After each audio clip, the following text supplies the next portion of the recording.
So friends, we are very happy. I will request everyone to join hands in welcoming Mr. Sandeep Gambhir.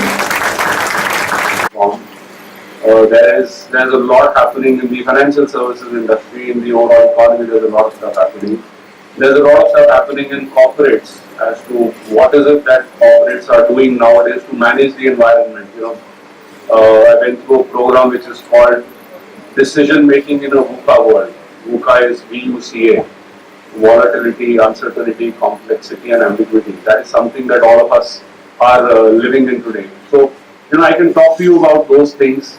If it makes sense, please engage. If it does not make sense, pass on the feedback to Venkat so that he doesn't call somebody boring next time. But we'll try and make it more engaging so that at least there are takeaways from me as well. It's never a one-way street. It's not that I'll be the one speaking and you will be the ones learning from what I speak. If we can get you guys to ask more questions, that will be something very interesting, and I look forward to that. Just a brief background about the organization that I work for. I'm the MD and CEO of ORIX India.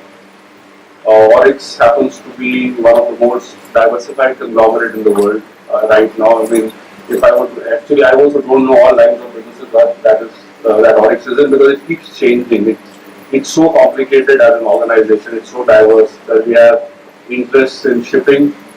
We're now the third largest aircraft leasing company in the world, which just happened a few months back.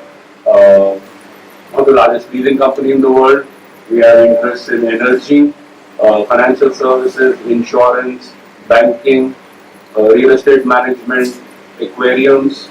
The third largest airport in Kansai is being managed by ORIX. Investment banking is something that we do. So it's a very, very diversified organization, and for a lot of you would not know, it's the fourth largest consumer finance company in the world right now. It was fifth last year, it has now become the fourth largest consumer finance company in the world.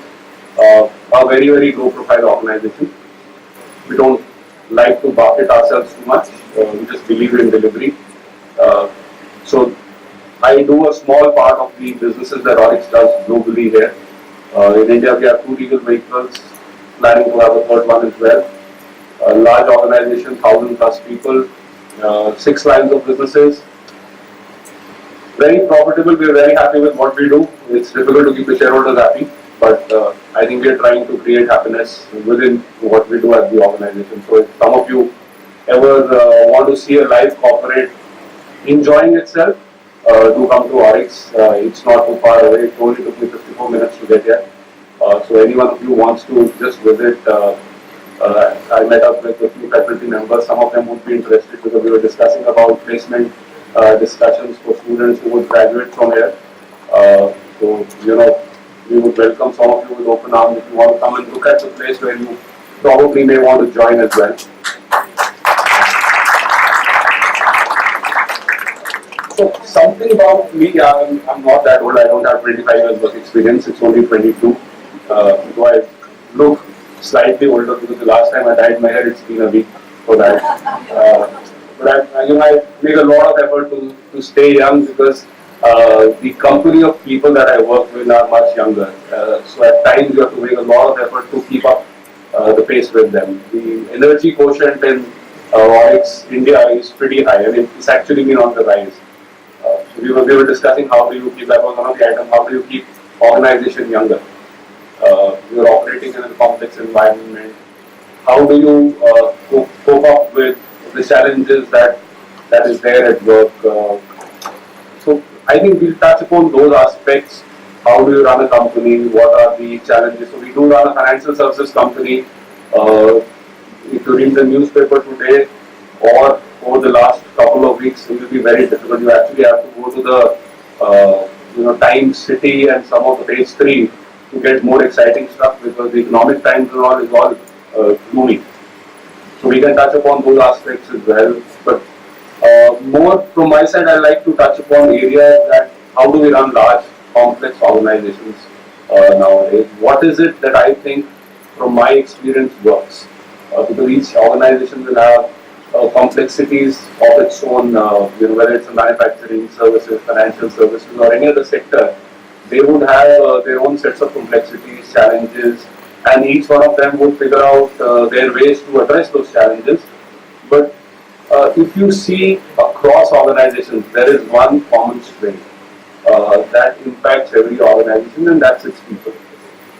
And I think that is where we are trying to make a difference in terms of ensuring that the people quotient, the emotional quotient, the happiness quotient, the fun quotient within the organization is better every day, or it gets better every passing day. I mean, it's not something that's easy, but trust me, it's not that difficult as well. Uh, and for corporates that embrace it, I think are seeing the difference. We for sure are seeing that difference. We've not, in the last, I was sharing with sir, over the last 5 years, our profits have grown 7 times. So it's a 700% growth in profits in the last 5 years. Our revenues have probably grown 400 times, or 400%, or 4 times over the last 5 years. Now that's not, that's not rocket science. It's the same set of people, most of them, while we've added a lot younger people now. But it's the same organization, it's more or less the same lines of businesses, but probably we've got better at doing stuff. And what has definitely changed is the way we look at our people. We were discussing something, and our ma'am mentioned that yes, today workers are we don't have workers, we have colleagues. So in our organization, we have colleagues. We try and create informal structures within the formal structures, because that is what we think is driving our growth. We try and strive for larger work-life balance, where life takes more prominence than the work. Because what we have realized is that there is so much challenge or pressure otherwise. If in some shape and form we can, within the corporates, try and create the right balance, because that is something that we as leaders within the organization control. I have very limited control in what the RBI is going to do on the credit policy the next time it comes up with. I don't have any control on demonetization. I have no control on GST. I have no control on the current account deficit or the economic policies that are going to be framed. Those are stuff that are thrown at us. And like us, they are thrown at everybody. But you may not see every organization responding to the same set of challenges. So it's like a question paper. All of us get the same question paper. These sets of, whichever class you are in, you will get the same question paper each one of you. But everybody does differently. And it's the answer lies in how well you prepare for that. You can be prepared by joining an institution like this, where you have a great faculty, but that faculty will also teach each one of you the challenges each one of us is facing. Whether it's our competitors, whether it's our peers, or whether it's people in the different industries. What I've seen in organizations is the focus on people management, the focus on inclusive decision making. I think those are the things that are creating a big difference. The bias within the organizations towards youth, and I think that is where a lot of you stand to advantage, is increasing in organizations. The bias towards youth is increasing because people like us would love to get challenged. When we look at youngsters like yourself, I don't think when I passed out of college 22, 25 years back, we didn't have these much opportunities. Doctor, engineer, chartered accountant, banker, these were the possible choices of jobs. And I had a very sorted life. I think some of you are in a very complex situation, which career to choose. I was, my dad was in the RBI, my brother did chartered accountant, so sorted. No problem at all. And by 8th or 9th day, I decided what I'll do. I wanted to become a chartered accountant. I thankfully became one early in my career. But I don't see that as a simpler decision, because my elder son is going to appear in 12th in March, and he still hasn't decided what he wants to do. When he was in 10th, the school called us for counseling. The schools have also got better fees nowadays. They throw stuff at you, exciting stuff, the creative experiential learning modules and all. So they called the parents for a counselor meeting, and said if they pass 10th and it'll be good that they decide what stream they have to choose. And we have a habit of talking at home. I asked my son, what does he want to do? He said, Papa, we decide that it's too early. So I was telling my wife, I said, he's very vocal. When we go for the PTM or whether this counseling session, he's in heritage school. The way they do it, they make the students sit in the front and the parents sit at the back. So we're having a session together, and the counselor asks, are there children who've decided what? How many of you have not decided what you want to do? I was nudging my wife. I said, "Pakka have a child."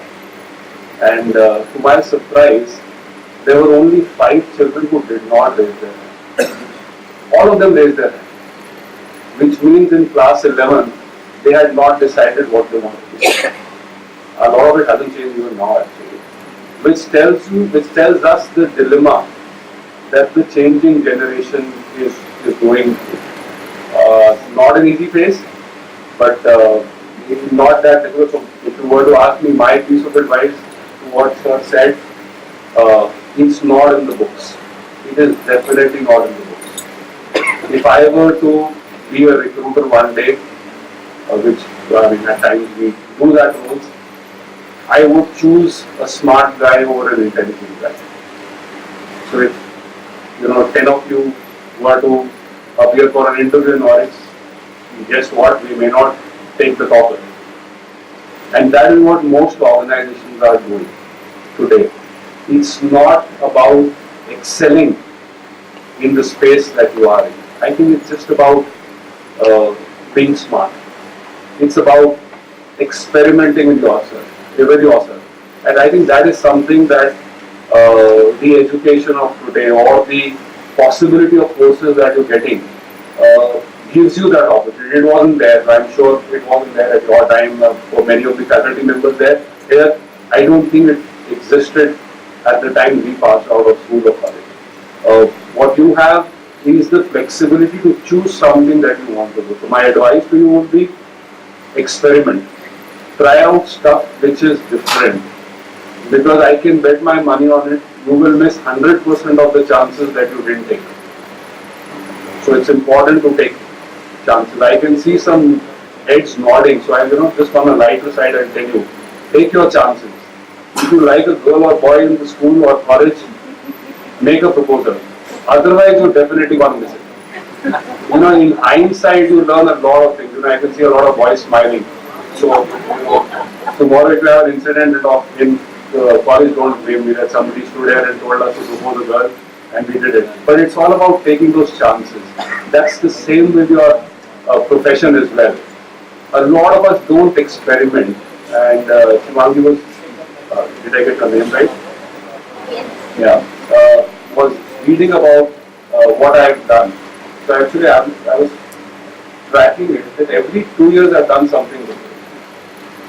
From 2002 to 2005 I was the CFO, then 5 to 7 I was the mortgage head, then 8 to 10 I was something else, and then 10 to 12 I did something. And it's not that I'm jittery. So it's not that I don't like stuff and I don't stick to stuff. So I married my girlfriend. So that tells you that I'm a long-term relationship guy. So it's not that I want to get onto something new every time. It's about experimenting with yourself. I'm a child accountant. The most standard question that you would get asked in an interview when you are appearing for a child accountant or all that, or for that matter any interview, is where do you see yourself 5 years from now? And to learn from the personal experience of people who have reached the top, scaling all the difficulties. So Mr. Gambhir, please. Very interesting question, I must say. I'm now scared of floating my CV in the market. Because I've been part of 2 organizations that have been closed. And I've been instrumental, I've not been instrumental in them closing down. I've been in influential positions in both the organizations. So I was the sales and distribution head for City Financial, and I was the MD and CEO for Barclays Finance. Unfortunately, both these organizations closed down, not because of any of the misgivings that we had, but we operate, as I said, in a VUCA environment. These are large multinationals. They took the decision to close down the entities. So yes, I have had those instances where you feel concerned about the fact, but I've always taken pride in the fact that I classify myself as a turnaround specialist.